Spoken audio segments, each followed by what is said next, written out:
ערב טוב, ירין בן דוד. אח שלי, ערב טוב, איזה זכות, איזה כיף להיות כאן. איזה כיף לארח אותך. טוב, תראה, בגדול, תמיד כשאני עושה את הפודקאסט הזה, אז אני מארח אמנים. אבל היום יש לנו פה משהו מיוחד. אנחנו בעצם פוגשים נשמה מיוחדת, שהחליטה לוותר על העולם העסקים ולהיכנס לעולם התדר המוזיקלי. וברגע שמגיע דבר כזה, ואדם כזה, זה שינוי תדר בכלל בכללי בעולם, ובכללי אצל האנשים, כי אתה בעצם לוקח את עצמך למסע שאתה הולך להנהיג אנשים, ולתת להם ממי שאתה, ברגע שאתה בעצמך אפילו לא הבנת שזה קורה. אז ערב טוב לך וברוך הבא. וואו, אח שלי, זה הקדמה, תודה רבה, יא אח. ואני יכול להגיד לך שדומה מושך דומה, אחי. איזה כיף. דומה מושך דומה, והתדר שלך מביא אליך אנשים שהם בתדר כזה, אחי. איזה זה כיף. הכל השתקפות שלך, כפרה עליך. אז תראה, זו הקדמה שאני יודע עליך. אתה רוצה לתת לנו איזה הקדמה קטנה לפני שאני מתחיל את כל השאלות? תראה, וואו. אני יכול להגיד שכמו שאמרת, אני עברתי באמת בעיניי בין שני קצוות מאוד קיצוניים בעולם שלנו, במטריקס הזה שאנחנו חיים. הגעתי ממקום של עסקים, והיו לי חברות בארץ, בחול, והייתי כל כולי במסע הזה של קריירה ושל כסף, וכל מה שחשבתי שאליו אני צריך לשאוף, כי לא ידעתי עדיין מי אני ומה אני, והלכתי לאן ששמעתי, לאן שהחברה מכתיבה, לאן שהמסלול הטבעי של החיים אמור לקחת אותנו בעולם הזה,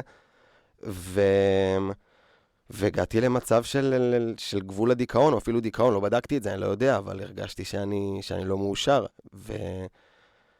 ולקח לי זמן לשחרר, כי לא ידעתי לאן אני הולך, ולא ידעתי מי אני ומה היכולות שלי ומה אני שווה בלי כל מה שבניתי עד עכשיו, ומי שנהפכתי להיות. אבל כנראה שבאמת אלוהים אוהב אותי, אם הוא בחר להראות לי... אני חושב שלא כנראה, הוא אוהב אותך. Yes. הוא אוהב אותך. והוא בחר להראות לי את הצד השני לאט לאט, אם זה בכיוון המוזיקלי ובכיוון של להפיק אירועים וליצור מרחבים של ביחד ושל פתיחות ולב פתוח ואהבה, ואני כל כך מודה לו על זה שהוא נתן לי לראות גם את שני הצדדים, כדי שאני אוכל באמת להעריך את הניסים שהוא עושה כאן, כי זה ניסים מטורפים. אם מה שקרה לי באמת, והוא קרה, אז זה אומר שבאמת בעיניי יש אלוהים, כי זה לא היה אמור לקרות בצורה טבעית, זה לא היה המסלול שלי, זה לא היה הכיוון שלי, כל הקטע המוזיקלי התחיל לפני 6 שנים, התחלתי להופיע אחרי שאני מנגן בגיטרה כזה חודש, ופשוט אמרתי, יאללה, הגיע הזמן. כן, זה פשוט הרבה תשוקה, זה רק תשוקה, נטו תשוקה. אני עושה לכבוד זה ברכה, Yes. כי אתה העלית פה את התדר. יואו, אחי, רק התחלנו. מתחילים ב-100 ולאט לאט מגבירים. כן, כן, יש לנו פה עוד הרבה שאלות, לחיים, לכם. לחיים, אחי. אלוהינו מלך העולם שהכל נהיה בדברו. אמן. אנחנו לא נגלה להם שם בבית מה שמת פה. נכון, אסור, לא צריך. סתם חברים, זה המים של הקדוש ברוך הוא, תמיד הם טובים. מים טובים. אז ירין בן דוד, יס, אחי. הרגע שבו הבנת שאתה לא יכול להמשיך בעולם העסקים, מה בדיוק נשבר שם? אז תראה, על פניו, היה לי את הכל. בגיל 22 יש לי 2 מכוניות וגג נפתח ובית בהרצליה ועל הים, וכאילו כל הדברים הכי לא נתפסים היה לי כבר. זאת אומרת שהיה לי את הפריבילגיה, איכשהו החיים, אלוהים גרם לי להבין שאני לא צריך את כל הדברים האלה בגיל מאוד מוקדם. הוא לא הביא אותי לגיל 40, או אתה יודע, בחברה שלנו מאוד קשה להגיע לחופש כלכלי. ואני איכשהו גיליתי אותו בגיל מאוד מאוד מוקדם, וזה גרם לי בעצם להבין שזה לא מה שאני מחפש. ובעזרת השם, ברוך השם, היה איתי עדיין מאוד צעיר, כל זה קרה בגיל 24, 5, 6. והבנתי שזה כבר לא הכיוון שלי. גם כל ההצלחה גם הייתה מאוד מהירה, פתחתי חברה ועוד אחת וכזה, הכל בגיל היה 20. ובם, סיימתי את המטריקס, סיימתי את המסלול, אני יכול לפרוש לפנסיה בגיל 25. אבל משהו חסר בפנים, אני מרגיש שאני לא ממצא את עצמי, שיש לי עוד כל כך הרבה להוציא, לתת. ובדיוק בתקופה הזאת גם התחלתי להיחשף למרחבים כאלה של אנשים פתוחים, אם זה באשרם במדבר, בשיטים, כזה. התחלתי להיחשף לקהילה שלא הכרתי, של אנשים של לב, של אנשים פתוחים. ואז התחלתי ללכת ל-Rainbow Gathering, כזה התאגדות של הרבה אנשים שמחפשים חיים אלטרנטיביים, מחפשים חיים ברי קיימא, עם הטבע, ויציאה מהמרוץ, ופתאום דברים נפתחו לי, ולא ידעתי לאן אני הולך. כשסגרתי את כל הפרק ההוא בחיים שלי וחזרתי לארץ, לא ידעתי לאן אני הולך, רק אמרתי לעצמי, אני יודע שזה לא הכיוון שלי, אני בא לחקור את עצמי, מבחינתי כמה שנים גם לא לעבוד, לא לחשוב על עבודה, אבל אני רוצה להבין מי אני. והתחלתי ללכת לכל מיני מרחבים כאלה. זה גם מסע היכרות עצמית, זה כאילו, התחלת קודם כל בהליך שהוא מסע פנימי, אבל אני אשאל את השאלה... ההיכרות העצמית הגיעה עם זה שהסכמתי בפני עצמי להגיד שאני לא יודע מי אני. אבל זה הגיע בקריאה שקטה או פיצוץ פנימי? זה הגיע במשהו שהתבשל. השיא שלו היה בטקס סן פדרו שעשיתי בפרו עם שמן, ותוך כדי החוויה, תוך כדי המסע. מה זה, עשית טקס היוואסקה?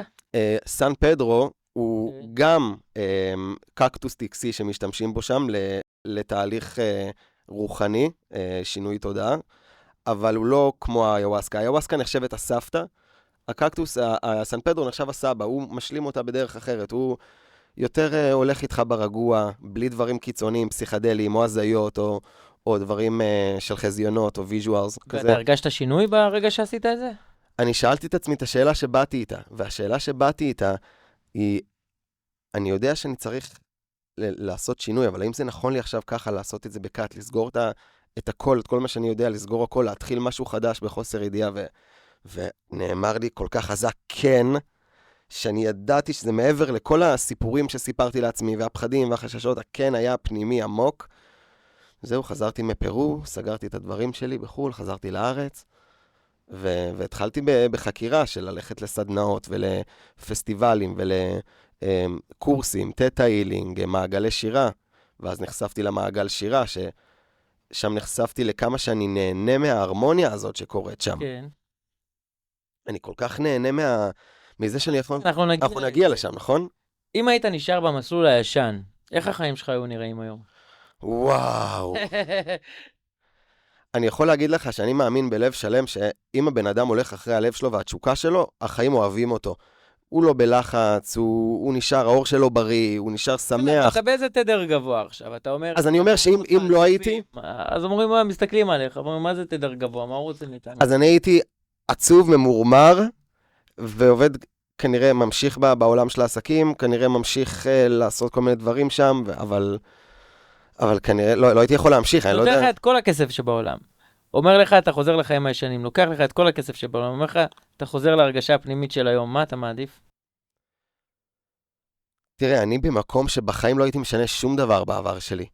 אני שלם איתו, אני לא אחזור אליו, למדתי ממנו, נהניתי גם בתקופות מסוימות, וכל זה היה שיעורים מאוד חשובים בשבילי, שאני גם מיישם היום, אם זה בהפקות שלי ובהפצה לאגד סביבי עובדים, אם זה... אתה אומר... הכל, כאילו, הפקה בכל מה שזה... אתה אומר הפקות וכל הדברים האלה. בוא תן לנו ככה במשפט קצר עליך, ירין בן דוד, מה אתה עושה כיום? אז אני מפיק אירועים, אני עושה את מיטקוויו יסין, שזה הפקה של טרנס וגואה ופסייטרנס, כל ה-BPM יותר גבוה, ועדיין מרחב של אהבה וביחד ושבטיות. אתה מפיק מסיבות איפשהו? אני מפיק בגגארין, במאי הולך להיות, וואו, עוד לא סיפרתי להם, עכשיו, זה עכשיו הולך להתגלות בהשמעת בכורה, שהולך להיות במאי, בחאן גמליה, פעם ראשונה שאנחנו יוצאים לטבע, ועוד הרבה הפתעות, שאני מתרגש, שעדיין לא סגורות, אבל אני מתרגש מאוד בקרוב, אני מקווה לספר עליהם, ויש לי גם את ההפקה השנייה, שהיא ההפקה של הרוח, והמעגלי שירה שלי, וולנס, אמבטיות קרח, אקסטטיק דנס, כל עולמות הרוח והתנועה יותר עמוקה, מודעת, איטית. איך אתה משלב בין כל הדברים האלה? איך אני משלב? אז זהו שמבחינתי זה שילוב כל כך מובן מאליו, כי יש בי גם וגם, יש בי גם את הפשן לטרנס ולעשות אירועים של פורקן וקרחן במרחב בטוח, כי אני בתור נער מאוד פחדתי לצאת. מאוד פחדתי, ההורים שלי היו רואים הרבה חדשות וכזה, כל הזמן רואים דקירות במועדונים, זו הייתה תקופה כזאת שהיה מלא דקירות במועדונים, שהייתי נער וכזה. מאוד פחדתי מהקונספט הזה של לצאת למסיבה, פחדתי להידקר, הסתכלתי על אנשים בפחד, וזה מפתיע אותי גם שאני היום עושה מסיבות, אבל בדיוק בגלל זה אני מאוד חשוב לי ליצור את המרחב הבטוח הזה, לאנשים באמת להיות מי שהם, ליהנות, לא לפחד על כלום, לא רק שלא לפחד, זה לא בתודעה בכלל פחד, זה רק שמחה וריפוי לעצמנו. אז כזה, בעיניי זה חיבור מתבקש, הקרחנה וגם העומק, ויש בי את שתיהם. כזה. יש בך קודם כל הרבה אש יוקדת טובה, יש בך המון מסע, אנחנו שומעים את זה כאן עכשיו, אני רואה אותך בלעד של הדברים, קודם כל בעיניי זה מדהים, אני אוהב אנשים שיש בהם את התשוקה לעשות כל הדברים, אבל על מעגלי שירה, מעבר לחמוד ונעים, אנשים שומעים מעגל שירה וחושבים גיטרה, מנטרות, הם לא מבינים מה שקורה שם באמת. אז מה קורה פיזיולוגית שם באמת? זה אולי השאלה שהכי קשה לי להסביר, כי כשאתה אומר את זה, אני מדמיין את מה שאני חווה ומרגיש מהמרחב במעגל. כי גם מה קורה לבן אדם שהוא פיזיולוגי שר במרחב שבטי, אתה מבין? אז מבחינתי, למה אני הגעתי למרחב הזה? בתור משתתף קודם כל, לפני מנחה. זה שהגעתי לשם בפעם הראשונה, נכנסתי לשם, אוריה צור, שהוא גם המנטור שלי, המודל לחיקוי בשבילי בתור מנחה מעגלים, זה שלימד אותי על מעגלים, זה היה מעגל שלו, והגעתי לשם, ואני לא יודע את המילים, כל מיני שירים איפים כאלה, ומנטרות, ודברים שאני לא מכיר. אבל ההזמנה הייתה בכלל לא לשיר ביחד, לא לשיר את המילים, ההזמנה הייתה להתחבר בכל דרך, אם זה בהרמוניה, אם זה בננה, אם זה בלעשות קולות רקע, כל מה שמרגיש לנכון, העיקר להביא את עצמנו. ואני נהניתי שם ואפתי שם, ולא האמנתי שאני כל כך ייהנה, לא ציפיתי לכזאת אופוריה. כי ברגע שאני באמת מסכים לשחרר ולהביא את עצמי ולחשוף מעצמי, זה בעצם ההגשמה של כל בן אדם. להביא מעצמו את האור שלו, את מה שהוא בא להביא לעולם. אור, זה לאו דווקא נחמדות או חיוך, זה פשוט להביא את מה שהוא בא לעשות כאן, באמת, מהלב. ואני גיליתי שאני מאוד נהנה לשיר, ומאוד נהנה ממה שקורה שם, ונרשמתי לקורס שלו, של הנחיית מעגלים. תוך כדי זה התנסיתי פעם ראשונה בהנחיה של מרחב, לא ניסיתי את זה לפני זה, והרגשתי שאני פשוט בעולם משלי, שאני לא אני יותר, אני מתקשר מילים, אני מתקשר הנחיה, אני מתקשר איזה משהו, איזה הזמנה להתחבר אליה, שלא ידעתי שאני אזמין אותה לפני 2 שניות, כי לא הייתה לי בראש בכלל, והכוח שבהקשבה של המרחב מאוד שווה אותי, מאוד הראה לי דברים בעצמי שלא גיליתי עדיין, ומאז אני עדיין בגילוי של זה, אני עדיין במעגל ה-200 שלי, עדיין אני מגלה דברים על עצמי, בין אם זה... זה בדיוק מה שבאתי לשאול אותך, האם לך כמנחה יש רגעים של פחד לפני שאתה פותח מעגל שירה? כל הזמן. כל הזמן. תן לנו רגעים שאתה ממש מרגיש שאתה נמצא בהם. קודם כל, תמיד בשניות הראשונות שאני אתחיל לדבר, אני אהיה בפחד והתרגשות והתבלבלו לי המילים, ואני עכשיו במקום גם שכל כך מקבל את הפחד הזה, שאני בצוחק עליו, אני אומר, וואו, חבר'ה, תראו איך אני מתרגש, אני אין לי מילים בגללכם, זה כאילו, מאוד אני מתקשר את הפחד, מתקשר את החרדה בלי לפחד ממנה, לתת לה פשוט לעבור דרכי כרגש, ובאיזשהו שלב זה פשוט נפתח. אני נכנס לזה, אני מרגיש שהמרחב נכנס לזה, כי המרחב גם לא בשנייה נהיה מוחזק בהקשבה העדינה הזאת של העומק, זה דבר שלוקח זמן, כזה... אתה יודע, אני שומע אותך מדבר על כאב, תשוקה, אקסטאזה כזאת. איך יוצרים, מרחב שמאפשר לאנשים להיות אמיתיים בלי מסכות?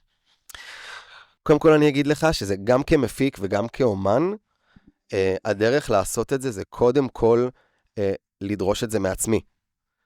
להגיע למרחב ממקום פתוח, ממקום לא יודע, ממקום חוקר, וללכת ביחד עם המרחב את התהליך הזה. אני לא בא לעשות להם הופעה, אני לא מופיע בשבילם, אני לא יודע לאן המעגל ילך, יכול להיות שנלך, באתי להגיד נלך לאקסטאזה, ואף המיקרופון.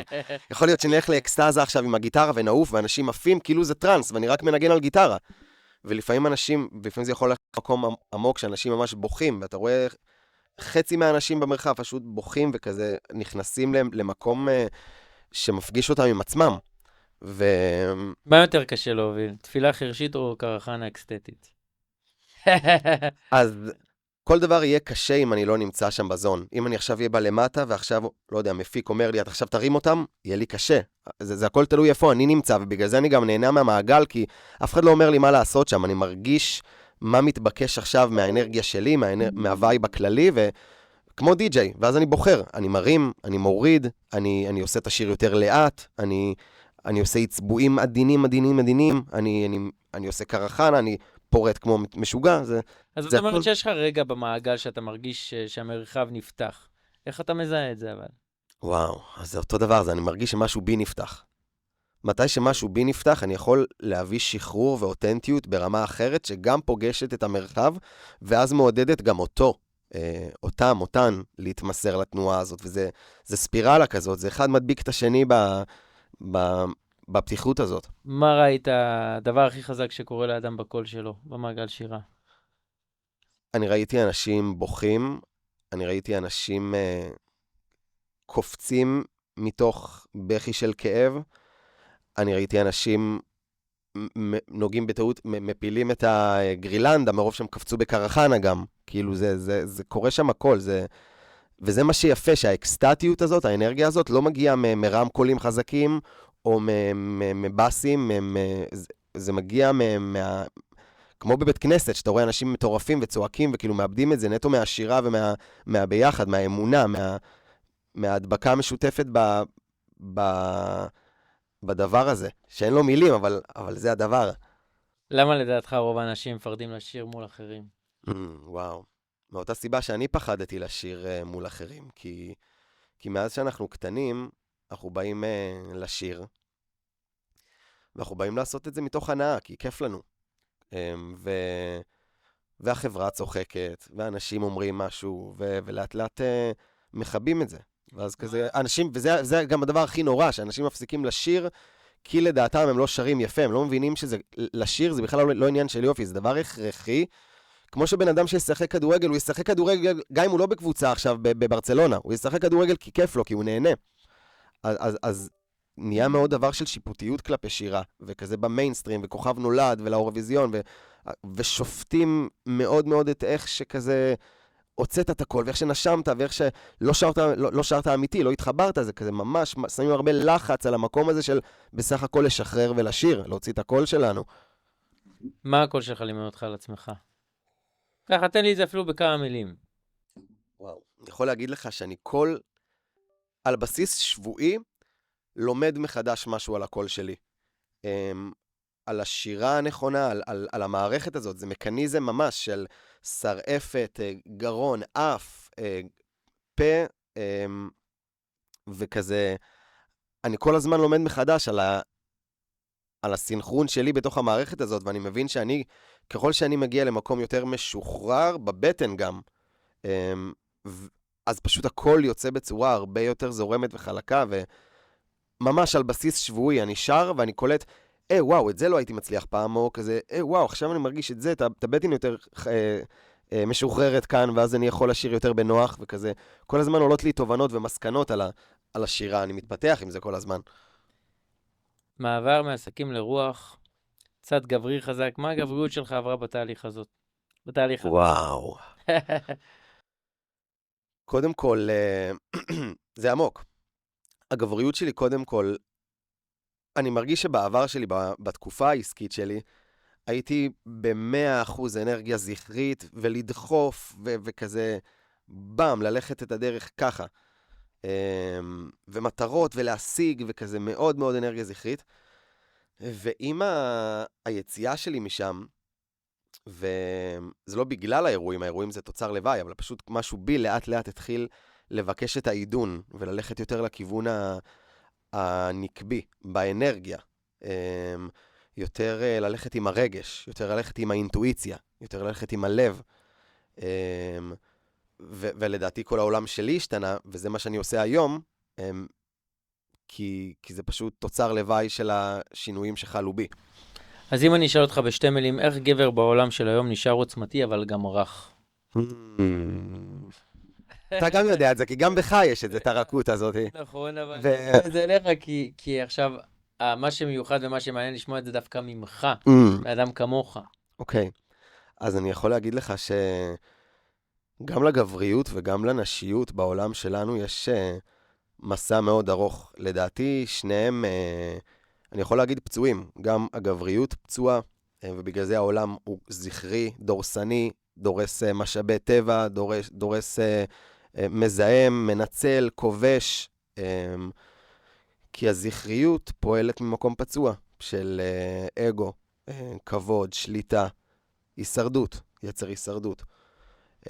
הגבר, כשהוא ביצר הישרדות שלו, הוא ננעל ומספק, ועובד, ומוצא פתרון, והוא לא באמת יכול לשחרר. אני יכול להגיד שגם אני בתור גבר מאוד מתרכך, תוך כדי התהליך, תוך כדי השירה, תוך כדי המסע הזה במעגל.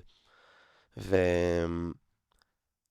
כדי המעגל, מלבד לשיר, אני מאוד אוהב שאנשים גם משתפים, ואני מזמין, אני אפילו מכריח לפעמים, לא באמת, אבל באמת כל כך מזמין אנשים לשתף, ולאט לאט באמת אנשים נפתחים, אחי שיר, שניים, שומעים עוד שיתוף, וגם אני משתף מהלב. אני פותח דברים מאוד עמוקים שם, כי אני יודע שזה ייתן השראה לאחרים. אז אני אפילו מתחיל תמיד בדרך כלל בשיתוף, באמת, משהו עמוק שכאילו אני מתבייש אפילו, או מובך לספר אותו, ואז אנשים רואים שוואלה, אפשר לשתף והכל בסדר, וזה עוזר, זה משחרר.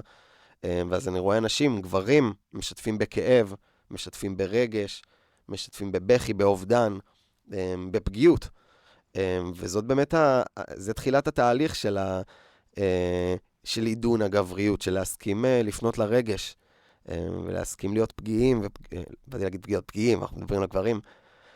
ויש גם מה שאמרתי על נשים, שגם הן, יש להם את המסע שלהם, אני לא יודע אם יש לנו זמן לזה, אבל...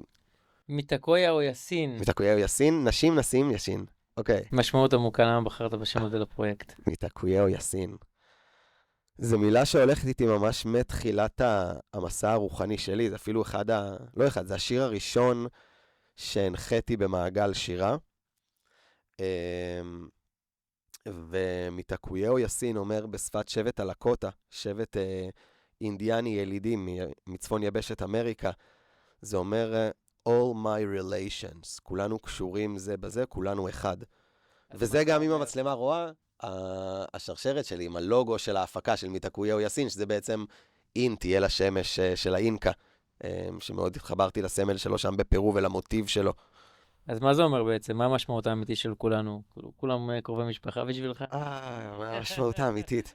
האמת שבהכי אמיתי שלי, אני מאמין שזה לא רק שכולנו בני משפחה, אני מאמין שגם אני והכוס הזאת, ברמה המולקולרית שלנו, אנחנו הגענו מאותו מקום. אחוזים מסוימים של פחמן, חנקן, נטרן, וגם אני אותו דבר, באחוזים מסוימים של אלמנטים שיש בטבע. ואם נלך מספיק אחורה, אנחנו נראה שהגענו מאותו מקור, אז כן, אתה זה אני ואני זה הכוס. תגיד, אם אתה רואה בעתיד שבו מעגלים יהפכו שוב לדבר מרכזי בחברה. תראה, זה לא אם יהפכו שוב, זה כבר הופך למאוד מאוד משמעותי. וכבר מעגלים, זה משהו שאני התחלתי, מעגלים, היה להקת אורות, שמאוד אהבו אותם. מלבד זה לא היה דבר כזה, מעגל שירה של יותר מ10 אנשים בסלון, כזה משהו מאוד אינטימי או בחוץ מסביב לאש. ולאט לאט אני רואה איך המעגלים גדלים. ולאו דווקא מעגלים ששרים בהם שירי מעגלים. אני רואה היום מעגלים שגם שרים בהם שירים ישראלים. ראיתי בירושלים מעגל ענק של שירי דיסני, שעשו מעגל שירה של דיסני. והווייב הזה, זה המעגל, זה לא השירים, זה הווייב הזה של לשיר ביחד, בצורה מעגלית, שאין מישהו מעל מישהו, אין קהל ואין מנחה או מופיע או זמר, זה כולם ביחד, כולם רואים את כולם, כולם שווים וכולם יוצאים ביחד למסע. זה החיבור אליך, עולמות משולבים, שמניזם, אלקטרוניקה, פה אתה יכול לחבר את כל התדרים שלך. אתה מדבר על שמניזם ואלקטרוניקה יחד. איך אתה רואה את העולם הטרנס בתור זה? אני אגיד לך משהו, זו שאלה מאוד מעניינת ויפה. תודה. מבחינתי, מה שמתאים לאירועים שלי, שוב, יש אירועים אחרים גם, שכל אחד וסגנון המוזיקה שלו, באירועים שלי, מה שאני מרגיש שגורם לחיבור הזה, של בין הרוח ובין הקרחנה והטירוף, זה השילוב של האלקטרוניקה והכלים החיים. והאומנים שאני מביא, זה אומנים שאו עושים טרנס ומנגנים בלייב על כלי מסוים, או שהמוזיקה שלהם מוקלטת בצורה כזאת, שיש המון כלים חיים, שזה לא רק מוזיקה מסונתזת, חשמלית, אלא שיש את ההרמוניה שם בין צלילים חיים אמיתיים, מכלים חיים, לבין סמפלים ובאס וטופים וקרחנה וחשמל. ושם לדעתי זה דרך המלך של מלודיה שלוקחת אותנו עמוק, וחשמל שנותן לנו את הפירוק, ויש שם מתכון מושלם לתעופות. האם מסיבת טרנס יכולה להיות גם תפילה? כן, חד משמעית. ותפילה יכולה להיות מסיבת טרנס. זה הולך לשני הכיוונים. מה ההבדל בין טריפ במועדון לטריפ במעגל? טריפ במועדון לטריפ במעגל. קודם כל אני אגיד לך מה. אני הבאתי את האירועים לגגארין, אני עושה אירועים, כשאני עושה בעיר, אני עושה בתל אביב, כן. כי מאוד היה חשוב לי להביא את התדר הזה של השבטיות והביחד והטבע וכל כל מה שהביא בי את השינוי הזה והריפוי הזה, להביא אותו ללב העיר, להביא אותו למקום שהכי זה לא שם והכי קשוח שם, ובגלל זה, רגע, מה הייתה השאלה? אמרתי, מה ההבדל בין טריפ במועדון? יפה, בגלל זה, זה מביא אנשים, הרבה אנשים, או כמות מסוימת של אנשים, שנכנסים למדיטציה שלהם באמצעות טריפ כלשהו כזה או אחר. ואני לא שופט את זה, להפך, אני מאוד אוהב בעצמי ללכת למסעות, כשאני מרגיש שזה הזמן הנכון והמקום הנכון. השינוי הכי גדול בחיים שלי הגיע ממסע כזה של הסן פדרו. אז אני מאוד מעריך את זה, ואני מאוד מאפשר את המרחב הבטוח לכולם, כי זה מה שחשוב לי, שכולם, גם שהם פתוחים על 200, שיהיה להם את המרחב הבטוח הזה, שיהיו רק עיניים שמחות מסביב, ורק חיוכים, ורק דברים שירימו להם. הטריפ במעגל הוא טריפ שונה. במעגל אנשים לא עושים משני תודעה, וכל האקסטאזה וכל האנרגיה מגיעה מתוך חיבור אנרגטי עוצמתי של כולם יחד. התרגשות אמיתית וכנה, כזה. זה מהמם. תגיד, מה הדבר שהאנושות הכי צריכה עכשיו? בעיניי זה מה שדיברנו עליו לפני זה, את הריפוי בין הזכרי לנקבי. איך נראית קהילה אמיתית ובריאה באמת בעיניך? קהילה אמיתית ובריאה, קהילה שאנשים יראו אחד את השני, גם אחרי חודש, חודשיים, וירגישו שהם עדיין עוד לא נפרדו. כזה... אם כל מי ששומע אותנו עכשיו היה קם ומתחיל לשיר, מה היה משתנה בעולם? וואו, כל כך הרבה. כי כמו שאמרנו, השירה זה בסך הכל מפתח כדי לשחרר מעצמנו. עול, מעמסה, קושי, פורקן, השראה. זה מפתח להגשמה מאוד חזקה, וברגע שאנשים ירגישו בנוח לשחרר את זה, זה כבר יפחית את רמת הסטרס והלחץ והפומו וכל כך הרבה דברים שחסר לנו, כי אנחנו מרגישים את החלל הזה בפנים, אז זה ירגיע אותה מאוד. אם היית פוגש את עצמך של 2018, מה היית לוחש לו באוזן? ומעניין שאתה אומר 2018, כי זה בדיוק השנה שחזרתי לארץ. זה בדיוק זה בדיוק למה. עשית את המחקר שלך. בוודאי. וואו. הייתי אומר לו, אתה כזה מלך שהתחלת את התהליך הזה, אתה לא מבין לאן זה ייקח אותך. אתה כזה מלך, וואלה, גאה בך. בן כמה היית בגיל ב-2018? הייתי בן לפני 7 שנים, והיום אני בן 35, אז 28. 28, בגיל 28 עלתה בך המחשבה הזאת. ואז עשית את היכרות עצמית או שינוי בכלל בכל התודעה? אני כבר לפני זה, בשנים שלפני זה, אני התחלתי להיחשף לריינבואו, והלכתי פעם אחת לדו פסטיבל וכזה. התחילו להשתתל לי זרעים, וכבר שנתיים לפני 2018, שנתיים לפני שפרשתי מהקריירה, אז כבר הכנתי את עצמי לשם. זאת אומרת, כבר הבנתי שאני לא רוצה להמשיך בזה לעד. עכשיו אני רק אתן עבודה שנתיים כדי לעשות איזה אקזיט טוב, וכזה לפרוש באמת לפנסיה. אבל תוך כדי השנתיים האלה, המוטיבציה שלי ירדה וירדה וירדה, ולא יכולתי להמשיך לסחוב, ופשוט עצרתי את זה. תראה, יניב, ירין, בין כל השאלות והדברים, לפני שאנחנו נסיים, אני רוצה להביא לך את הגיטרה שלך. וואו, לא ידעתי אם זה יקרה או לא. יקרה, אנחנו אנשים של וייב. וואו, אחי. אני רוצה לשמוע אותך, נותן ככה איזה שיר ככה, שיבינו מה אתה עושה במעגלי שירה שלך.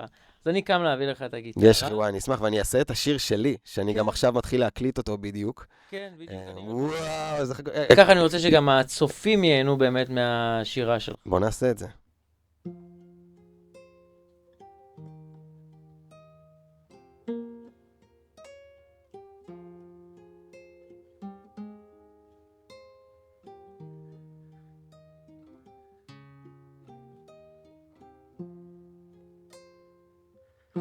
את הדרך אפסע ואצלח את הגלים, ובליבי אמצא את התשובה לחסדך אלוהים.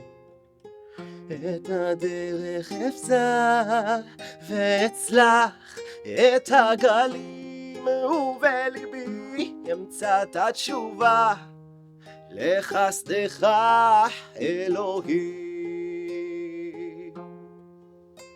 ענני ומושיעני ותזכירני שכולנו אחד. ענני ומושיעני ותזכירני שכולנו אחד, כולנו אחד. וכשהחדר חשוך ואינו אור במנהרה, אז את ליבי אפתח אלוהי ואמצא את התשובה. החדר חשוך ואין אור במנהרה, אז את ליבי אפתח אלוהי ואמצא את התשובה. ענני ומושיעני ותזכירני שכולנו אחד. אז ענני ומושיעני ותזכירני שכולנו אחד. יושב מבולבל, שואל שאלות, חושב חיובית, תולה או תקוות, מנסה לעשות כלשונו כדברו, להרבות את הטוב, מציאות פה לברוא, וגם שמרגיש שזה לא אמיתי, להאמין באותוכי שנברא בשבילי. קשה זה בודד, זה מחניק בגרון, זה מסע מתסכל של שדים בארון, ושם בעומדני על שפת התהום ששבור בי נורא וקשה לי לנשום, אז בוכה עוד תפילה, זועק זעקה, מחבק את הכאב, וגם קרמה רעה, מתנער מאבק, מאוורר לי רווחה, חדרים של הלב מועדים לשמחה, וגם שנראה שכלום לא יעזור, אז לפתוח את הלב, לזמן את האור. אז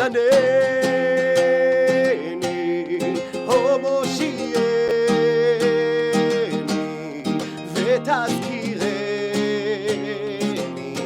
שכולנו אחד. אז ענני ומושיעני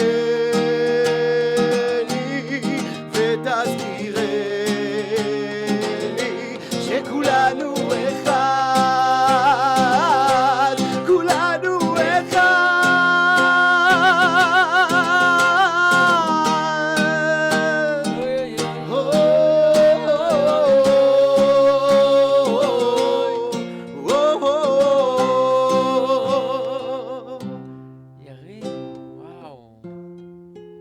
ירין, אני התחלתי לשיר איתך, מה זה? זה מדבק.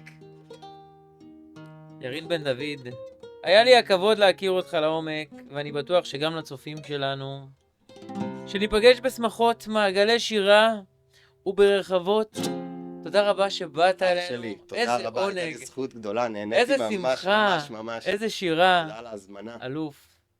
יס. תראה במעגל שירה הקרוב. יש. תודה לך, ירין. יש, תודה רבה בוא, לכם. איזה כיף. יס, אחי, כפרה עליך, נהניתי ממש.